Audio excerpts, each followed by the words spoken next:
Decisão do ministro Alexandre de Moraes com relação aos acampamentos na Praça dos Três Poderes. A gente conversa agora com o advogado Gustavo Sampaio, professor de Direito Constitucional da Universidade Federal Fluminense. Professor, muito obrigada pela participação aqui no Agora CNN. É um prazer ter o senhor, saber que o senhor tomou o seu tempo aqui para ajudar a gente a compreender essa decisão do ministro Alexandre de Moraes. Eu gostaria de abrir a nossa conversa com uma visão geral do senhor sobre a constitucionalidade dessa medida. A gente tem visto aí a avaliação de alguns juristas de que isso representaria aí sim uma infração à nossa Constituição por conta das restrições ao trânsito ali naquela região. Muito bem-vindo. Boa noite para o senhor. Boa noite, Clarice. Boa noite a todos que nos acompanham na CNN Brasil. Essa matéria envolve o que se chama de colisão de direitos fundamentais, Clarice. E aqui nós temos, ao mesmo tempo que uma análise sobre o caso concreto que estava acontecendo agora na Praça dos Três Poderes, nós temos também a memória recentíssima dos fatos ocorridos na República do Brasil, sobretudo nos últimos 3 anos.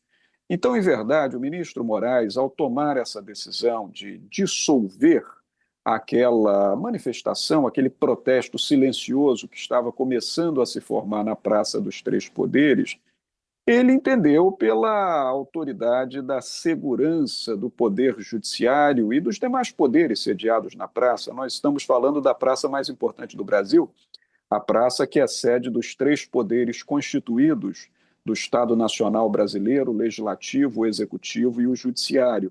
O ministro Moraes, diante de tudo que ocorreu 3 anos atrás e daquela bárbara invasão aos prédios que guarnecem os 3 poderes da República, entendeu que esse movimento poderia colocar em risco a segurança do próprio Supremo Tribunal Federal e determinou a dissolução. O problema é que a Constituição da República, no seu artigo 5º, Clarice, aquele artigo que enumera os direitos e as garantias fundamentais do cidadão, estabelece no inciso 16 que todos podem se reunir pacificamente em qualquer lugar público, na praça, na rua, na avenida, na praia, no passeio, onde for, independentemente de autorização prévia do poder público, exceto se aquilo frustrar outra reunião anteriormente convocada para aquele fim ou para fim outro que venha a ser.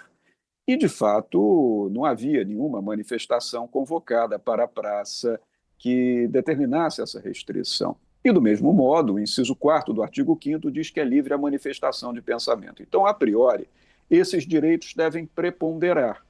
E aqueles parlamentares que lá estiveram, colocando uma espécie de esparadrapo na boca, como se dissessem que estavam ali impedidos de falar, faziam uma manifestação silenciosa. Colisão de princípios. De um lado, a independência e a segurança dos poderes numa área de estrita segurança nacional, que é a Praça dos Três Poderes. De outro lado, a livre manifestação de pensamento. E o ministro Moraes entendeu que esse primeiro princípio estaria a preponderar, mandando dissolver a manifestação. Professor, claro que a gente tem aí o histórico do 8 de janeiro, que acaba embasando, o posicionamento do ministro Alexandre de Moraes. Agora, a questão da segurança dos prédios é uma justificativa que poderia, eventualmente, do ponto de vista jurídico, embasar uma decisão nesse sentido, supondo que ela não acontecesse na Praça dos Três Poderes, fosse em outro prédio público, para a gente tentar descolar um pouco as duas coisas, que uma manifestação ocorrendo em outro prédio público pacífica, faria sentido a Justiça determinar que esse prédio fosse cercado? Existe algum argumento jurídico que poderia embasar esse entendimento na avaliação do senhor? Veja, Clarice, argumento jurídico existe, mas a interpretação do direito ao fato, ao caso concreto, numa sociedade democrática que nós devemos preservar, é dada a todos nós, cidadãos, cidadãs.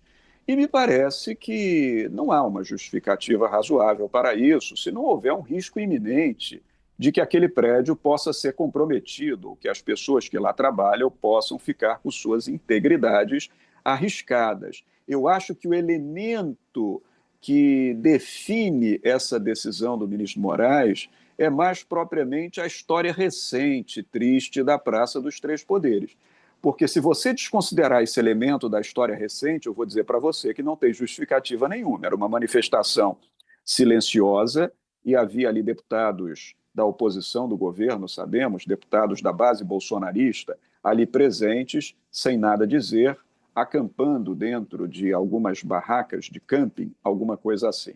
Me parece, a informação que eu recebi é que, como já havia movimentos de rede social para alimentar aquela manifestação, alimentar aquela reunião, tinha-se o receio de que acontecesse, Clarice, alguma coisa similar ao que aconteceu defronte o quartel-general do Exército em Brasília, no ano de 2022, até que acontecesse o desfecho do dia 8 de janeiro na Praça dos Três Poderes. Porque, como você questionou bem, se nós isolarmos esse fato, não resulta justificativa muito razoável para a decisão que foi tomada, cercar a praça e esvaziá-la, porque se tratava de uma manifestação pacífica, por mais que se possa concordar ou discordar do que ali se veiculava.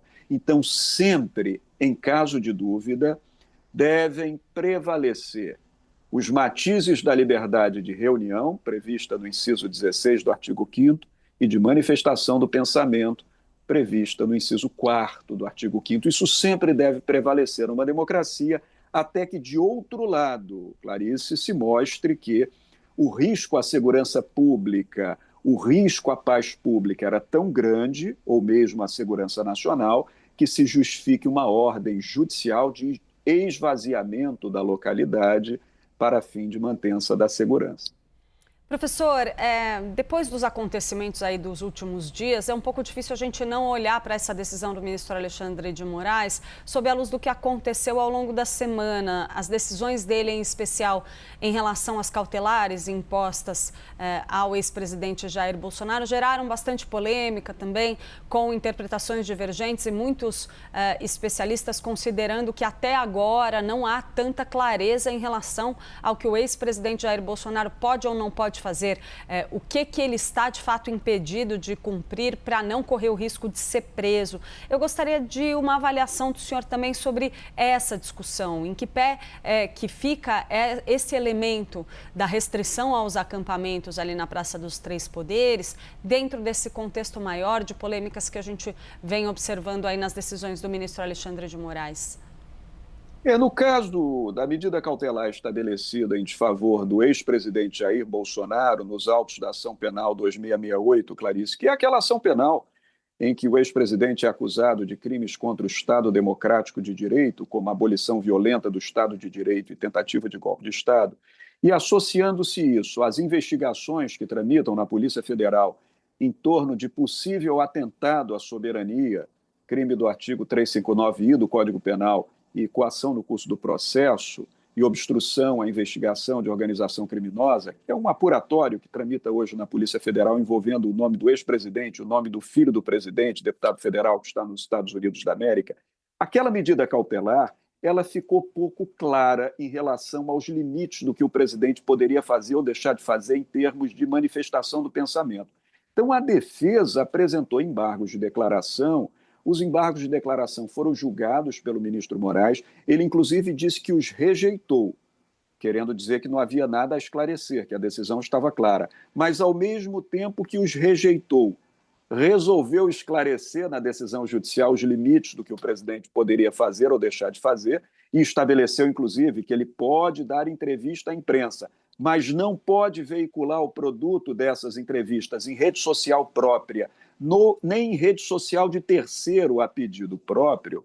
Então, me parece que, como isso tudo vem mais ou menos no mesmo conjunto, no conjunto de investigações levadas a efeito pela Polícia Federal e no conjunto do processamento dessa ação penal 2668, que é a ação penal que discute os crimes contra a democracia, então, com base nisso, o ministro Moraes estabelece: se for em área de segurança nacional, não pode haver manifestação para não pôr em risco a autoridade dos poderes constituídos. E o que ele fez agora, ao mandar esvaziar a Praça dos Três Poderes e colocar cerca na praça, tanto que está proibida até a visitação pública, turística na praça nesse momento. Ele determinou, Clarice, um raio de 1 quilômetro em torno da Praça dos Três Poderes. Então, naquele raio, portanto, num círculo com 2 quilômetros de diâmetro, não se poderá, enquanto estiver em voga essa decisão do ministro Moraes, fazer-se reunião pública nenhuma, acampamento, colocar-se esse tipo de petrecho para manifestação que estava sendo feito e adotado. Então, nesse aspecto, ficou clara a decisão. A decisão está clara do ponto de vista da extensão geográfica dos seus efeitos, mas está muito duvidosa entre os juristas em relação à sua constitucionalidade. Por quê? Porque, como não havia nenhuma ameaça iminente, instantânea, à autoridade do Supremo Tribunal Federal, nem do Congresso Nacional, nem do Palácio do Planalto, nem dos ministérios, nem a nada mais, que aquela hipótese era de livre manifestação do pensamento e da livre liberdade de reunião, não podendo ser coibida por um ato da autoridade pública. Doutor, para a gente encerrar aqui, eu gostaria de uma avaliação do senhor sobre a estratégia que está sendo adotada pela defesa do próprio ex-presidente Jair Bolsonaro e do seu grupo político de imprimir aí nas decisões do ministro Alexandre de Moraes a ideia de que há algum tipo de infração à liberdade de expressão. Considerando a argumentação dos advogados, o senhor acha que existe algum fundamento para tentar emplacar esse argumento, partindo-se do princípio também, por exemplo, nesse caso dos acampamentos, que não tendo ameaça, haveria de alguma forma uma restrição a um direito de livre manifestação, liberdade de expressão geral dos cidadãos que queiram protestar aí de alguma forma contra as decisões do Supremo? Em relação aos cidadãos que queiram protestar contra decisões do Supremo, Clarice, nós vivemos uma democracia.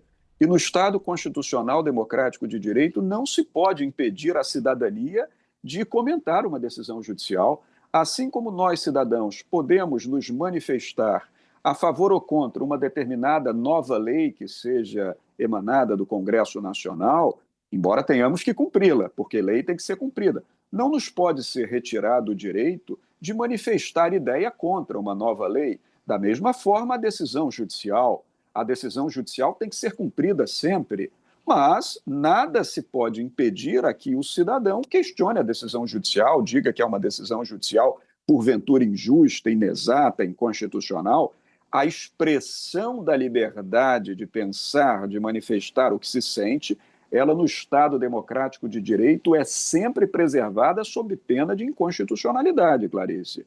Agora, especificamente no que se refere ao ex-presidente Bolsonaro, que é réu na ação penal 2668 e que é investigado num apuratório da Polícia Federal, o que o ministro Moraes expediu foi uma medida cautelar.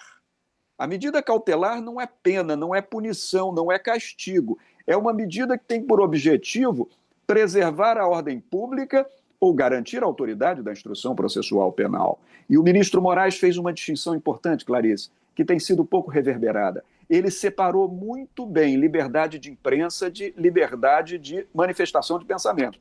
O que ele disse na decisão, na medida cautelar? Não se toca na liberdade de imprensa, pilar da democracia. O presidente pode dar entrevistas a jornalistas de rádio, televisão, imprensa escrita, imprensa falada. Mas rede social não é imprensa, é manifestação de pensamento. E como ele está sob a cautela na condição de réu e investigado, então ele não pode manifestar pensamento em sua rede social por enquanto e nem usar rede de terceiro. Então, nesse sentido, essa distinção tem que ser entendida. A medida cautelar é constitucional, mas em relação a cidadãos, o direito de protestar, de se manifestar, de dizer, de gritar, de dizer que gostou, não gostou, é um direito constitucional que tem que ser sempre preservado. Muito obrigada. Nós conversamos com Gustavo Sampaio, professor de Direito Constitucional da Universidade Federal Fluminense. Muito boa noite para o senhor, professor. Muito obrigada por participar aqui do Agora CNN. Para você também, Clarice. Boa noite.